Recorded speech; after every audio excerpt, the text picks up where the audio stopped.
We're back now with Lorraine Ash and Darcey Gohring, who are a writer and editor of a new book. It's called Corona City, and it's made up of essays and writing of different people's experiences with the coronavirus when the pandemic first flared up. Lorraine, you edited this book. You pulled it together. Yes. What is the purpose of it? To create community. When we were first in the first epicenter in the country, everybody was isolated, confused, afraid, and we went online to create community. I put together a series called the COVID-19 Diaries, one of the places where I teach memoir at the Mariondale Center. And 35 writers came on, and we just encouraged them to, whatever they were going through, write it out. They were amazing. And then we kept going, and we expanded it. Next thing you know, we had a book.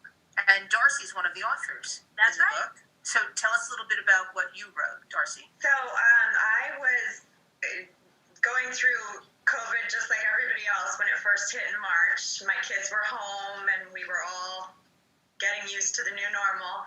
And totally out of the blue, completely unexpected, one night was sitting on the couch and just sort of adjusted something and felt a lump. And it was the last thing, I had no history of anything. No one in my family had any history. So it was the last thing I was expecting. And, you have to remember at this time, it was really in the beginning when we didn't know how you would get COVID or anything. So I was really lucky that I had a great doctor who I emailed that night at 11 o'clock after my husband felt it, and he was like, yeah, I think it's something. And she agreed to see me alone the next day in her office.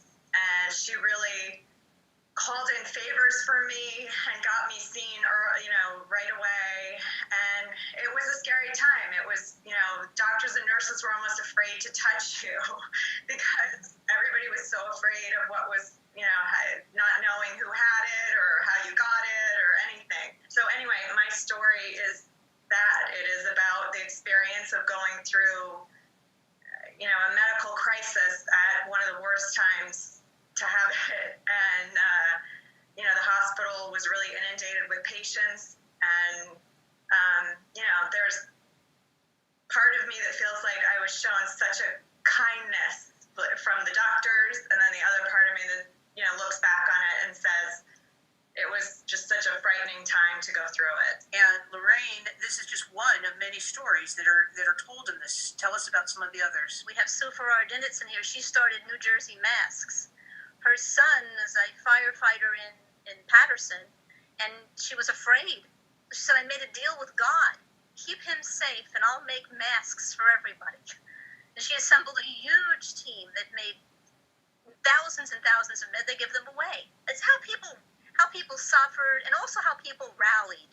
How they loved and exhibited resilience in this time. And Darcey, a little bit of, it's like a catharsis, right, to write this? Absolutely, yeah. When I had my treatments, no one was allowed to come with me. I think there was one doctor's appointment that my husband was allowed to come to just when they were giving me the diagnosis. And it's not easy to do that, but you have to also look for the good things in it. As Lorraine's talking, I'm thinking, when the day I had my surgery, I started tearing up with one of the nurses, and I just said, this is so hard. I just want my husband to be here. I just want to be with somebody else. And the nurse said to me, today we are your family, and we're going to get you through this. And it was true, So I think Lorraine has been able to compile a whole group of us that all have different experiences, but they're really human. And this book is just a great compilation of stories, real stories. And it's available on Amazon. Proceeds for this book are going to help hunger as well, correct, Lorraine? 100%. Okay, great. Thank you, Lorraine. Thank you, Darcey, Thank for you. being with me. Great segment. Thank you.